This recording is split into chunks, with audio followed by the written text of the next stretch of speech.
Good morning, my dear students. I'm Meenu, your maths teacher. I hope you all are fine and doing your work properly. Today in this video lecture, we will start exercise 13.8. But before starting the exercise, we will discuss its formulas and then we will start. So let us see. This is exercise 13.8. This is again based on the topic sphere. Sphere की एक exercise 13.4 हम पहले भी कर चुके हैं, वहां हम इसके बेसिक पॉइंट्स और फॉर्मूलाज डिस्कस कर चुके हैं। तो यहाँ पर मैंने फॉर्मूला फिर से लिखा है, वो एरिया की एक्सरसाइज थी बेटा, ये वॉल्यूम की है। तो वॉल्यूम ऑफ स्फीयर का फॉर्मूला होता है 4/3 पाई आर क्यूब। अगर हेमिस्फीयर होगा तो इस फॉर्मूले का हम हाफ कर देंगे, तो कितना हो जाएगा 2/3 pi r cube. We will start from the question number 4। ये क्वेश्चन हमने सेम 13.4 में भी किया था, बस वहां पर आपके पास एरिया था, यहाँ पर है volume. And this question is very important in 13.4 also as well as in 13.8 also. So diameter of moon is 1/4 diameter of earth. Same statement है कि मून का डायमीटर 1/4 है अर्थ के डायमीटर में। अगर हम मून की रेडियस को कैपिटल आर ले लें और अर्थ की रेडियस को स्मॉल आर ले लें, तो मून का डायमीटर हो जाएगा twice of R, this is 1/4, और अर्थ का डायमीटर हो जाएगा ट्वाइस ऑफ स्मॉल आर। तो 2 से 2 हम कैंसिल कर देंगे दोनों तरफ, और r की वैल्यू आ जाएगी 1/4 r। 4 को हम इधर ले गए, 4r is equals to r। तो आपके पास volume of earth upon volume of moon, उसने आपसे कहा है रेशियो निकालिए, volume of earth is the volume of moon. So volume of earth upon volume of moon 4/3 pi r cube upon 4/3 pi r cube. अब moon है तो यहाँ पर कैपिटल आर लगाया है क्योंकि मून की रेडियस कैपिटल आर है। अर्थ है तो स्मॉल आर लगाया है क्योंकि अर्थ की रेडियस स्मॉल आर है। सो 4/3 पाई से 4/3 pi cancel, R cube upon R cube. Small R की वैल्यू है 4r, यहाँ हमने लगा दिया 4r का cube, that is 64r cube upon R cube. R cube से आर क्यूब कैंसिल, रेशियो आ गया 64:1। वहां पर एरिया था तो यहाँ वहां पर एरिया का फॉर्मूला लगाया था 4πr²। यहाँ वॉल्यूम है तो हमने यहाँ पर वॉल्यूम का फॉर्मूला लगाया है। Fine.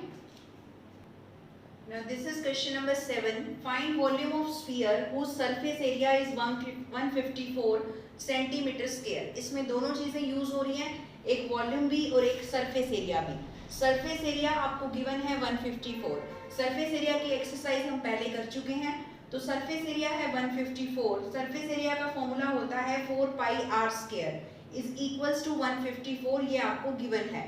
4 as it is, pi की value 22/7 into r² is equals to 154।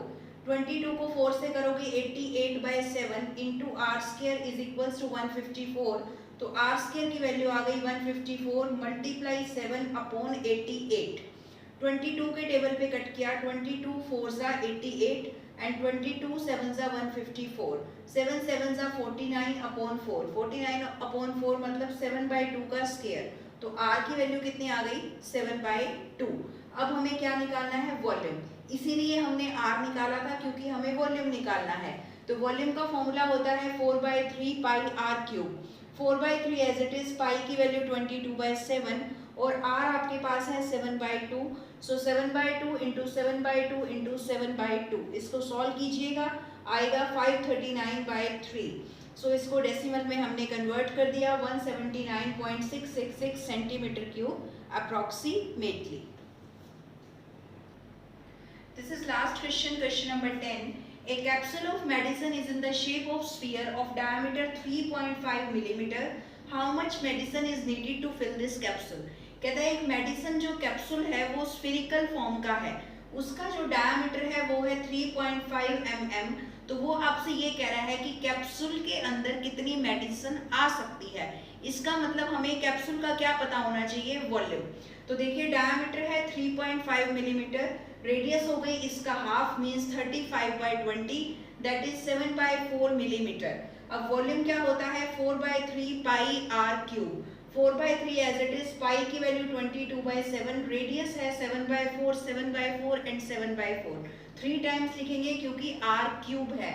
इस सारे को जब आप सॉल्व करेंगे तो इतना आ जाएगा 11 इंटू 49 अपॉन 24, मल्टीप्लाई करेंगे 539/24, डेसिमल में कन्वर्ट करेंगे 22.458 millimetre cube approximately. Fine, this is the answer.